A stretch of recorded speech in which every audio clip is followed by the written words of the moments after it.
The building is very old. I think it's about 550, 500 years old, according to architects. But I've had it for quite some time and did nothing with it. It was the first building probably in this area, and it was just a farmhouse on its own. And there was no road outside, the main road, and just this. And I think then eventually, slowly, as the villages started growing, they started building, so it became like embedded within the village. But if you look at the entrance and you look at a few of the rooms, they're still original and it's still there, like stone on stone, how they used to build 550 years ago. Tourism should be spread around the country, and I think Malta needed tourism to spread more into the villages. People can come to villages and see a Maltese way of life, how the villagers live, rather than just seeing Slema St. Julian's. I mean, all my life I was in Slema with Fortina and Tina Court and Capo Court and the Slema Hotel. And so I thought, look, it's about time that we had a decent property in the villages. Yes, there were some guest houses here and there scattered around, 3, 4 bedrooms or 6 bedrooms. What I wanted to do here is have a small boutique hotel with the amenities of a big 5-star hotel. So basically what we did is we put all our experience into having all the amenities built into just 29 bedrooms. So, I mean, we have, besides having this antique reception, because it's 550 years old, we have a bar, we have a restaurant, we have a buffet, we have for breakfast, and we have a garden, inside-outside dining, we have a super spa, outdoor pool, indoor pool in the spa. We have many different treatments in the spa, going from fat freezing to beauty, to massages, pedicures, manicures, and we have really qualified therapists. So basically, we're going to be open for tourism, obviously, but also for the locals who have a 5-star spa, a 5-star restaurant, a 5-star bar to enjoy. I think the combination of being in a village is also very good for tourists, because we're like in the middle of the island here and we're just 20 minutes away from everywhere. I think Naxxar is the centre of the island too, so tourist-wise you're 20 minutes, as I said before, close to everything. I mean, Slema's 20 minutes, Valletta, if you hop on the ferry, it's 5 minutes more. And then also Gozo on the ferry, so you can go on the ferry to Gozo. So I don't know, Naxxar is, I think, an old village. It's very quaint. Got a lot of old alleys.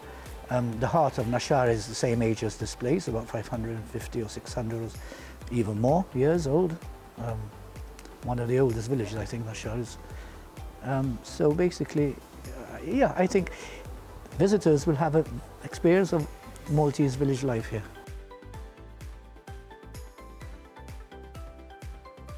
So we have Spa Sauna. Spa Sauna is an area of 5 different treatments, which you do yourself on your own. So it's a 1 ticket pay all. It's similar to Spa Santerre we used to have at Fortina, but on a smaller scale. But I think this time what we're concentrated is more on detoxifying and relaxing the body. In the 1 ticket pay all, what one does is you go in, you have a sauna for about 15 or 20 minutes. Then you go into the ice room and it's ice falling from the ceiling, and then you get this ice and rub it all over you. And then you're going to relax a bit, because you actually do feel a bit tired after doing that treatment. And you chill out, relax a bit, then you get up and you say, I need to detoxify my body. What else can I do? And you see the far infrared cabin. So what is far infrared? It is infrared lights, rays, and they go penetrate the body and detoxify the body. So you go into this cabin, you sit there for about 15 or 20 minutes or 30 minutes, and you're detoxifying the body of all the toxins, etc., etc., etc. So it's very beneficial for a lot of things. Just look up health benefits of far infrared and you'll know. So you do that, and then you go relax again for about 10 minutes or 15 minutes, and probably even sleep, because that's what you're doing, you know, you're chilling, you're relaxing. And then you say, now I want to detox the body from inside too. And you go into our salt inhalation cabin, and there you get a whiff of cloud of salt coming out, which you inhale. And you sit there for 15 minutes, the salt enters you, it's purifying your lungs, purifying the body, detoxing the body. We also have a hot and cold knipe system, which is good for blood circulation. Well, so is the sauna actually, but this is also for the feet, specifically for the feet. You put your feet in hot and cold basins.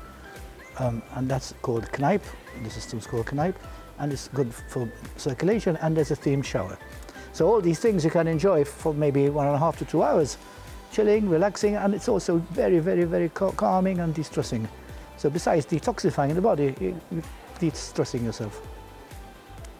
So that's one of the features. I mean, then obviously there is all the beauty side, where we have an extensive beauty selection of massages and facials and nails and pedicures, but then we also have these specific fat losing.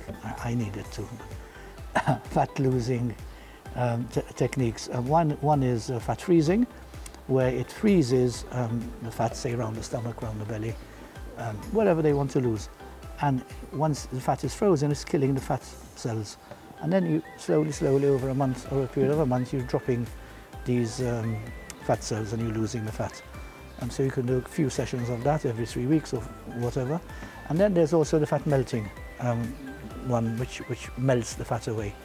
They're completely different, but we suggest they do them together. Facials, we have a specific line of facials which are a bit different to the everyday facials. Very extensive. We just had the trainers coming from Spain to train the staff. So yeah, I think the spa is. Then we've got also the machines for cardio. We've 4 machines for cardio. It's not a full gym with weights. We don't want weights and we don't want really bodybuilders, but it's good for cardio. And we have a very big indoor swimming pool with hydro massage. So the spa is quite extensive. It's quite big, and I think when one walks into the area, you just see a small door and a small window, and you think, oh, what's this? And then as you walk in, it's just getting bigger and bigger and bigger, and you still don't realize that there's the spa, because then all underneath the garden and underneath most of the building, you have your spa.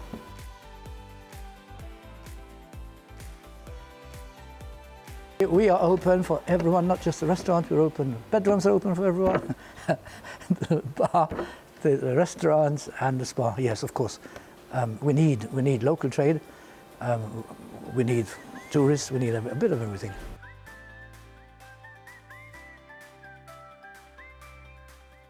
Menu is going to be like the Mediterranean food, Italian chefs, Mediterranean food. I think the prices are very reasonable. What's good about it is inside-outside dining. We have quite a few tables out here, and winter, I mean, on bad days you can also move inside, but you can also most days in winter eat out here. We're not a huge hotel with 500 rooms, and all the rooms are the same. One huge block, all the same. I think every room is a bit different size, different room, different design, different everything. So it's quirky. It's. We try to be a bit different. I put all my experience of 50 years in this industry into 29 rooms. So and the restaurant and the bar and the garden. I mean, the garden, we've got it's not a large garden, but it's a good sized garden. I even got pots from China, and we planted them. We created the garden. I mean, so it was fun doing. It took us a week just to plant those over there. And yeah, it's here. I mean, people are amazed when they come. I mean, I've been getting huge reports about the place. So fingers crossed that people will realize what a jewel it is. Tourism in Malta will be good if they get rid of the stigma of COVID. I mean, I think, yes, COVID came, but I think COVID now is going, and we have herd immunity now in Malta. I think we should just forget about it and carry on and bring back normality. As soon as normality comes, tourism will explode. It'll take 2 or 3 years to get back to what it was in 19, but I mean, Malta is well positioned to be there if we get back to normality. I think there's a bit of everything for everyone. So I think English certainly helps as a destination, and we were so lucky that the British came here, because I think that put us on the map with the language English. So many people come here, I think because most people around the world speak English, so it's not difficult to get around in Malta. I mean, English is spoken. A lot of foreigners living here, so English has helped. Sunshine, history, and then if you put them all together in the mixer, I think, and you shake it a bit, I think the result is people come here and they enjoy it. And I don't think we're that expensive compared to many other countries, and that also helps. But Malta is well positioned that as soon as we get back to normality, we should be well on our way to getting back those numbers we used to have. Where we are positioned, down an alley at the end, and then over the garden wall is just fields. And then you see Medina, right far away, and then Tarfa on the horizon. So basically, yes, I think we have a lovely country view. It's quiet here, very big plus, you don't hear traffic. So it's really an ideal chill out place. Children will be allowed during the holidays, but outside the holidays, we'd rather be adults only. As residents, obviously people coming in for a meal is in and out, as long as they're not rowdy and noisy, no problem. In the bedrooms, we have a complete dream sleep system. We have chosen probably one of the most luxurious mattresses ever. And we are so proud of this mattress that we have a write-up about it. What we did is we gave them all the information about the mattress and what they sleep, how it's made and what they're doing and what it does, etc. And then on the other side, they have a pillow menu. Again, so what we tried to do is be a bit different to all the other hotels, and they have a pillows a la carte menu. So we tell them what pillows are laid on the bed and what pillows they have extra and what's inside the pillow for that complete dream sleep. So it's all there, and we're a bit different. And then we also have a mosquito policy. I don't think any hotels have a mosquito policy, but basically we decided, again, from our experience, people coming to Malta, obviously, we have mosquitoes, so people will say, I got bitten, I got mosquitoes, wow, look at my arms, look at my things. So we are advising the clients what to do if they want to attract mosquitoes. And I don't know if you've seen this, but it says attracting mosquito policy. Basically what we're telling them is if they want mosquitoes in their bedroom, they are to leave the lights on and keep the windows open, and we are sure they will be full of mosquitoes. But I mean, they should just do the opposite. So we try to be a bit different and make it more fun than saying, do not do this, do not put the lights on, rah, rah, rah. So basically, that's it. It's a small boutique hotel. We are quirky. View from the bedrooms is wow, it's countryside Malta. Everybody says all you see is buildings. It's not true. Come and sleep here and you'll see just countryside.